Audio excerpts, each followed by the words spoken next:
사무엘상 7장 오늘의 본문은 그 빼앗겼던 법궤가 돌아오고 이스라엘 백성들은 하나님의 그 권세와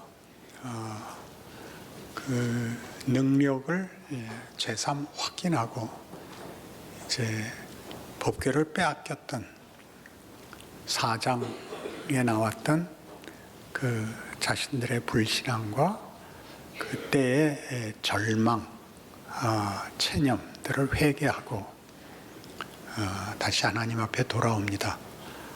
사무엘이 이스라엘을 미스바로 불러서 회개와 또 새로운 신앙의 확인을 가지는데 블레셋이 쳐들어오고 사무엘이 기도하여 하나님께서 큰 우레소리로 블레셋을 격파하는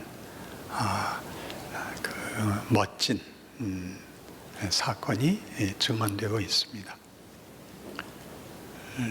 이 사건을 읽으면서 마음에 가지는 그 감상은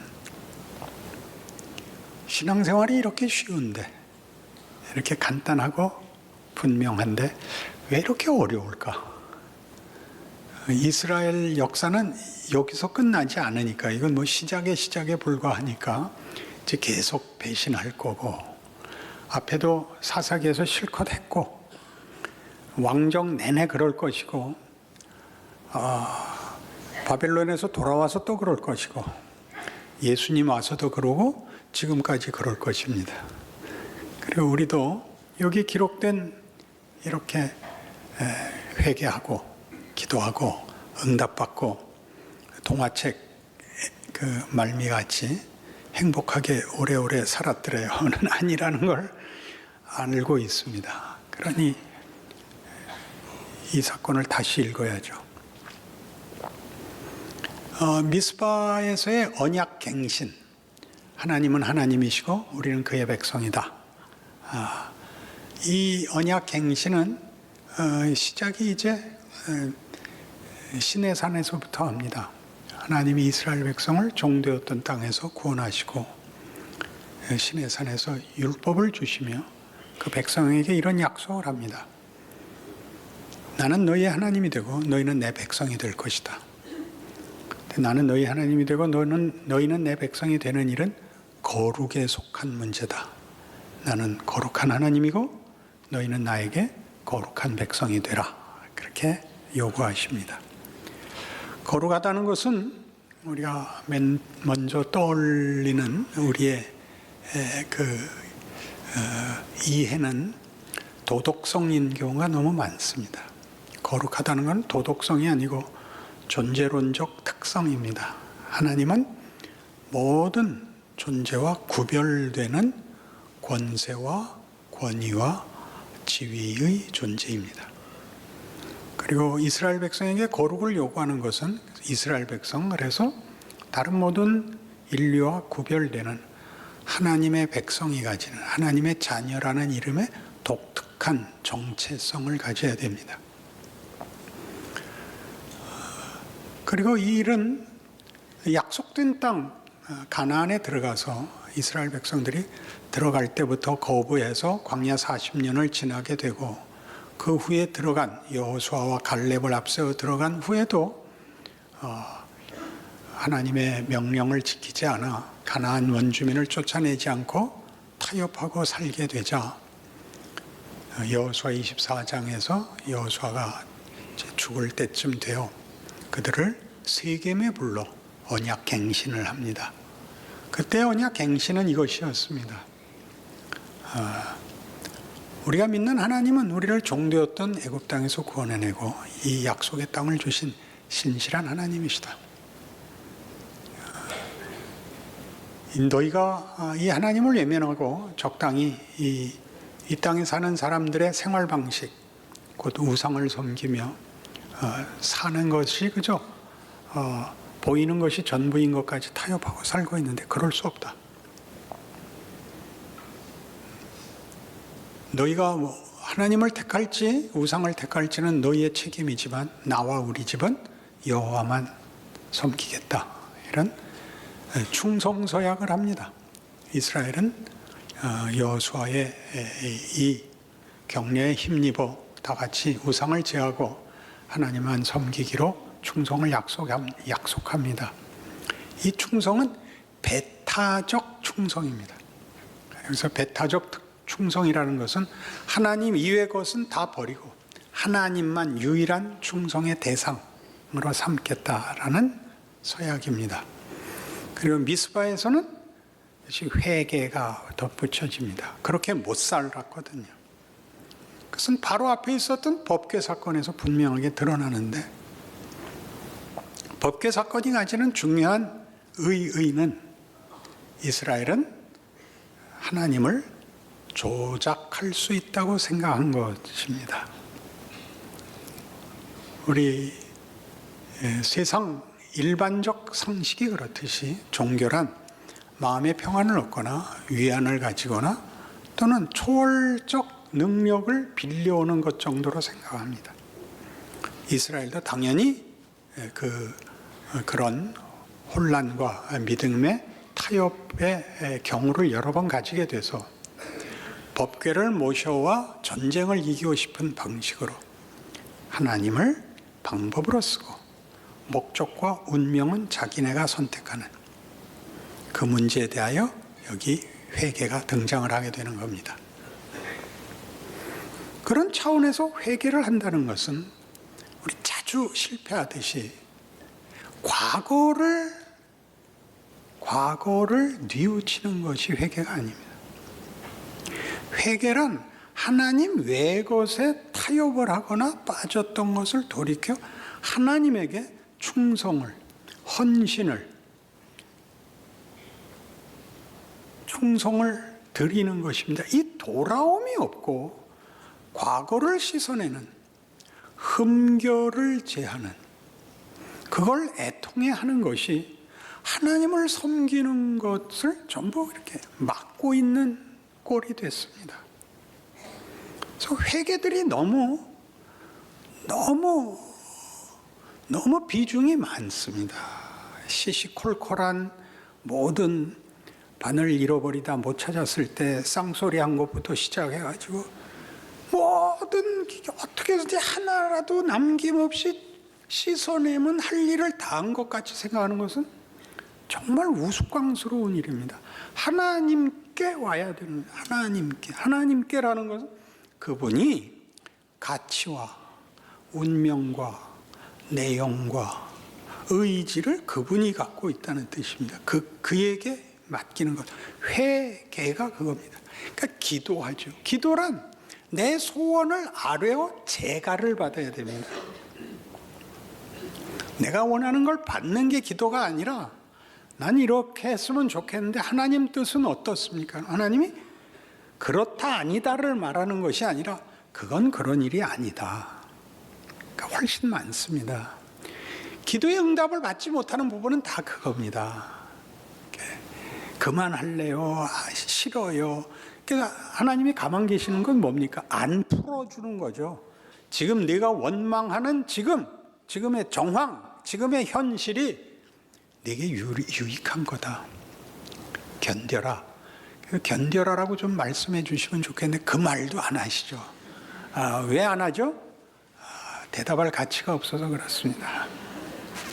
겪으셔야 됩니다. 그게 회개, 기도로 대표되는 기독교의 신앙 행위입니다. 여길 틀리는 거죠. 하나님이 대상이다. 하나님이 주인이다를 놓치는 것입니다. 그러니 우리가 종교성으로서 이렇게 대상이 잊혀지는, 대상이 외면되는, 그러고도 감각이 없는 이 문제가 미스바 이 사건입니다. 법궤 사건을 넘어와서 확인하게 되는 하나님이 주인이고 하나님이 방법을 갖고 있고 하나님께 모든 것을 맡겨야 된다입니다. 그 일은 만만치 않은 일입니다. 그러나 알고 있어야 됩니다.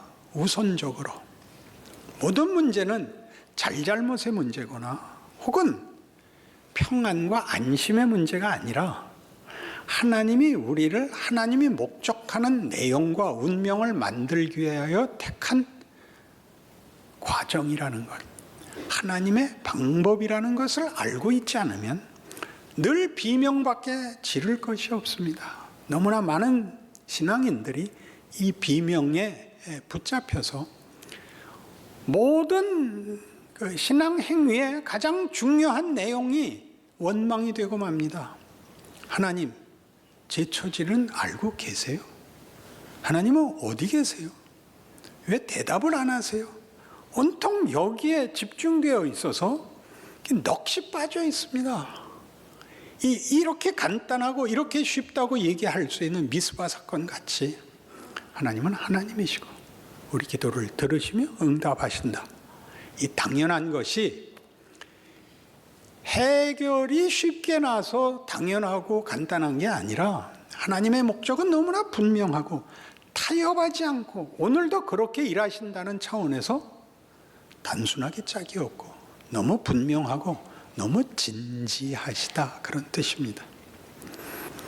우리에게 주어진 하나님의 뜻이, 의지가, 계획이, 운명이 영광스러우며 그렇게 하심으로써 하나님이 누구신가가 드러나는, 하나님이 누구신가에 대한 우리의 항복이 찬송으로 나타날 것입니다. 굉장한 것이지요. 그런데 이런 하나님 되시는 항복을 받아내시는 일이 우리의 만족, 감동을 더 상회하는 영광이라는 단어로 설명되어 우리를 영광되게 하시는 창조주, 우리를 복되게 하시는 아버지를, 그래서 나의 영광, 나의 복으로 말미암아 항복할 수밖에 없는 이런 하나님의 목적, 하나님의 뜻, 하나님의 하나님 되심과 우리라는 존재의 정체성과 운명이 계속 3절에서 6절까지 그리스도 예수 안에서로 반복해서 강조되고 있습니다. 다시 한번 볼까요? 3절, 찬송하리로다 하나님 곧 우리 주 예수 그리스도의 아버지께서 그리스도 안에서 하늘에 속한 모든 신령한 복을 우리에게 주시되 곧 창세전에 그리스도 안에서 우리를 택하사 우리로 사랑 안에서 그 앞에 거룩하고 흠이 없게 하시려고 그 기쁘신 뜻대로 우리를 예정하사 예수 그리스도로 말미암아 자기 아들들이 되게 하셨으니 이는 그가 사랑하시는 자 안에서 우리에게 거저 주시는 바 그의 은혜의 영광을 찬송하게 하려는 것이라.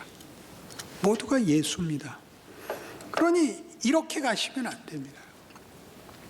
우리는 이 예수를 믿는 것이 가지는 하나님이 계획하시고 뜻하시고 요구하시고 기뻐하시는, 우리 쪽에서 얘기하면 기독교 신앙이라는 것, 우리라는 존재, 우리의 인생의 가치, 우리의 운명이 하나님의 뜻 안에 있어 하나님의 영광과 은혜와 그의 존엄함으로 우리를 채우시는 그의 기쁘신 뜻과 우리에게 복이 되는 것들로 말미암아 말하자면 찬송이 있고 겸손이 있고 감격이 있고 성실이 있고 그렇게 내용이 나열될 수 있습니다. 우리는 종종 그 나열된 단어들을 그것을 해낼 수 있는 인격자와 그것을 받아야 하는 인격이 제외된 채 명분으로만 돌아다니곤 합니다. 그러니까 이런 것들이죠. 저 사람은 예수 안 믿어도 천국 갈 사람이야, 이런 말이 생깁니다. 천국은 하나님이 통치하시는 하나님과의 관계에서 항복과 충성이라는 관계 없는 곳에서는 천국이라는 것이 만들어지질 않습니다. 착하면 가는 그런 말들로 속으시면 안 되는 겁니다. 그러니까 우리는 모두 회개, 기도, 찬송이라는 것이 그것이 가능한 대상, 그것이 약속된 어떤 통로요 방법으로서 요구되고 있는 우리의 믿음의 대상인 하나님과 우리를 기뻐하시는 하나님의 은혜 속에서 성립되는 단어라는 걸 놓칩니다. 그러니 전부 이런 식이죠. 겸손, 진심, 대상과 그것을 받아 누리는 인격과 그 인격이 도전받는 정황 속에서 실체화되는 것이 아니라 단어들로만 치장되어 있기 때문에, 이것이 단어로만 치장되면 예외 없이 표정이 심각합니다. 어떻게 할 게 없는 거예요. 근사한 단어는 다 갖고 있는데 뭘 어떻게 해야 될지 모르겠는 거예요. 여러분 자신을 돌아보셔야지 졸째를 보세요. 마음에 소원도 있고 뭘 어떻게 해야겠는데 아무것도 모르겠는 겁니다. 그냥 물어보면 잘 믿어야지, 진심을 가져야지, 그렇게는 다 말하겠는데 그걸 어디에다 어떻게 그려내야 되는지, 펼쳐내야 되는지의 공간, 구체적 행동, 결정, 발걸음을 떼어놓을 자리가 없는 겁니다. 하나님이 여러분에게 요구하는, 여러분이라는 존재와 여러분이 겪고 있는 현실이라는 정황이 그것을 행해야 되는 것입니다. 그걸 하나님은 어떻게 하셨느냐 하면 고린도전서 1장에서 하나님이 우리에게 가지신 그의 은혜의 영광을 우리로 찬송하게 하는 이 창조주의 자기 자랑, 창조주의 자기 자랑과 그것을 받는 우리의 감격을 이렇게 구체적으로 했다 그럽니다. 그 예수 안에서 구체적으로죠. 하나님이 우리를 만드시고 모든 것을 약속하셨으나 우리가 그를 배반합니다. 그리고 우리는 모두 그를 잊고 삽니다. 그러나 하나님은 우리에게 목적하신 것을 이루기 위하여 우리의 무지와 우리의 거부에도 불구하고 그의 뜻을 행하십니다. 우리의 격렬한 반대에 부딪히죠. 구원하러 왔으나 우리는 매도하고, 우리를 고쳐주었으나 우리는 그를 팔아넘깁니다. 그렇게 함으로써 하나님의 신실하심과 그리고 그가 이루시는 일을 공포와 폭력으로 행하지 않고 우리의 모든 거부와 무지를 극복하고 이루심으로 우리에게 주려고 하는 것을 주실 뿐만 아니라 그 주시는 과정에서 하나님이 누구신지를 우리로 항복하게 만드십니다. 싫습니까? 하나님이 무시무시하게 나타나서 셋일 동안 내 옆에 와서 서면 복 주고 안 온 놈은 모가지다. 우리는 사실은 그걸 원합니다. 그게 훨씬 쉬워 보입니다. 그렇죠? 쉽잖아요. 살든지 죽든지 빨리 결판을 냈으면 좋겠잖아요. 근데 하나님이 우리의 이 변덕, 우리의 못난 모든 것들 속에서 그걸 허락하시고 우리의 자유와 우리의 고집을 놔두신 채 그걸 꿰뚫어 하나님의 하나님 되심을, 다만 당신의 자랑을 증명하는 것이 아니라 원래 목적한 은혜를 그 속에서 넣으십니다. 불만이십니까? 우리 보고 우리 안에 넣은 것은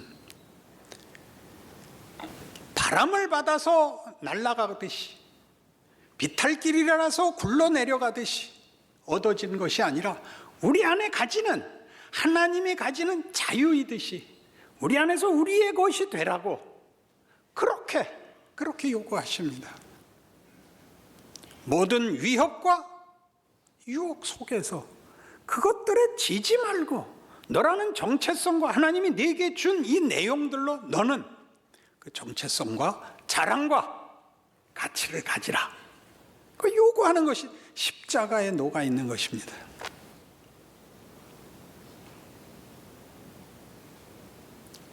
가장 단순하고 진지하고 위대합니다.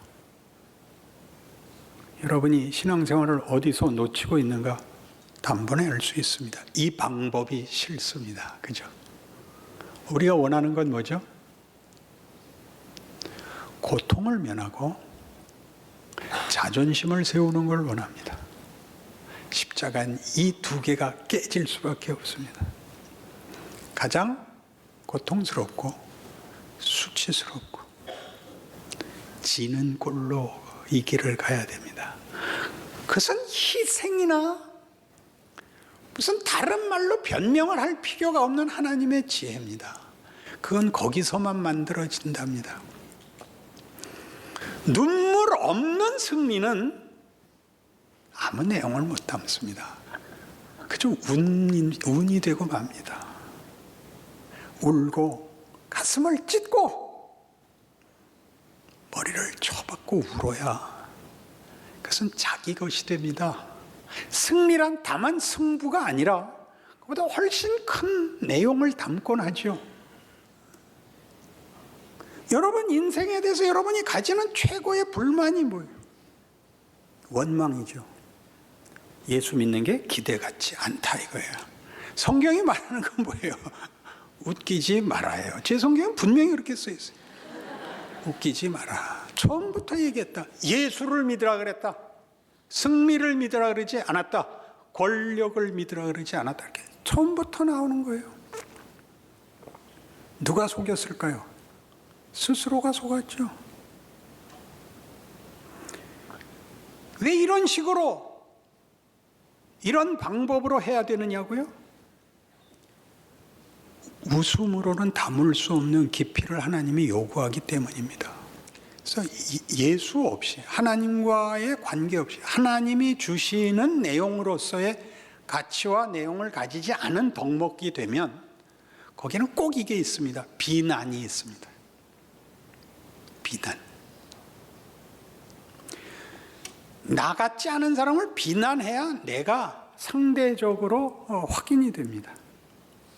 즉 부정적이고 소극적이라서 세상의 모든 잣대가 그렇듯이 사리사욕이 없는 것, 탐심이 없는 것, 부정부패를 하지 않는 것이 끝입니다. 무엇을 안 하는 게 아니라 회개에서 설명했듯이 내가 잘못한 것을 뉘우치는 것이 뉘우침이 그 덕목의 끝이 아니라 하나님께 찾아와 하나님이 주시는 하나님만이 만드시는 위대함을 채우라 말입니다. 이쪽으로 넘어와야 됩니다. 이쪽엔 감사가 있습니다. 왜요? 적극적 내용이 들어있기 때문에. 용서, 정직, 겸손, 인내 이런 것들에 감사가 있습니다. 나라는 정체성, 존재의 격에 대한 감사가 있습니다. 그러나 부정적 조건 속에서는 그게 전부인 속에서는 나는 잘못하지 않은 것이다고 다른 사람은 아직 잘못하고 있습니다. 내 확인은 이것이 영광이고 자랑이 아니라 그렇지 않은 사람과 비교해서만 확인이 됩니다. 그래서 언제나 비난이죠. 그러니까 잘 생각해 보세요. 교회 안에도 신앙을 논하면 희한하게 비난이 나옵니다. 우리 교회는 기도가 없어. 늘 얘기하지만 그럼 네가 해라 이거예요. 왜 기도하면 남들 기도 안 하는 걸 11권이에요. 잘 생각, 자기에게서 채워져 자기에게 감격과 넘침이 되질 않고 누리지를 못하고 시비를 거는 건 세상이 하는 방법이에요. 세상과 기독교인의 절대적인 배타적 구별이에요. 감사가 없는 이유는 뭐라고요? 여러분 아직도 고통과 자존심을 넘어오지 못하는 거예요. 근데 성경은 분명하게 이렇게 요구해요. 아무든지 나를 따라오려거든 자기를 부인하고 자기 십자가를 지고 나를 쫓을 것이니라. 어떡할래요? 내 나라는 높은 사람이 앉아있고 낮은 사람이 섬기는 것이 아니라 낮은 사람이 앉아있고 높은 사람이 섬기는 나라니라. 어떻게 할래요? 그것은요, 꿀리는 게 아닙니다. 지는 게 아닙니다. 세상이 알고 있는 보이는 우위를 가지고 부정적으로 소극적으로 자기 확인을 하는 비열한 값싼 헛된 정체성과 비교할 수 없는 내용과 자리로 부름받는 것입니다. 그 내용을 가지는 것입니다. 교회만, 하나님의 자녀만, 예수를 믿는 자에게만 가능한 일입니다. 쉽습니다. 해보십시오. 여러분은 이 신앙의 길을 가서 보상이 주어지지 않아서 원망을 하는 겁니다. 그렇지요? 교회 와서 30년간 봉사했는데 아무도 안 알아주더라는 거 아닙니까? 그건 무슨 예수를 믿는다는 말을 합니까? 자신에게서 이 자체로 만족이 안 된다면 하나님의 일하심과 하나님의 성실하심이, 하나님의 영광이요, 하나님의 자랑이요, 다른 것과 비교할 수 없는 위대한 것임을 본인에게 채우는 이 길을 가고 있는데 누구를 향하여 무엇으로 다른 보상을, 다른 확인을 필요로 한단 말입니까? 우리가 믿음이 약해서 격려를 필요로 하는 것과 그 확인을 사람들에게서 받으려고 하는 것은 십자가와 이렇게 충돌됩니다. 유대인에게는 거리끼는 것이요, 헬라인에게는 미련한 것입니다. 뭐가요? 십자가가. 그러나 우리에게는 십자가는 뭐라고요? 하나님의 지혜요, 하나님의 능력입니다.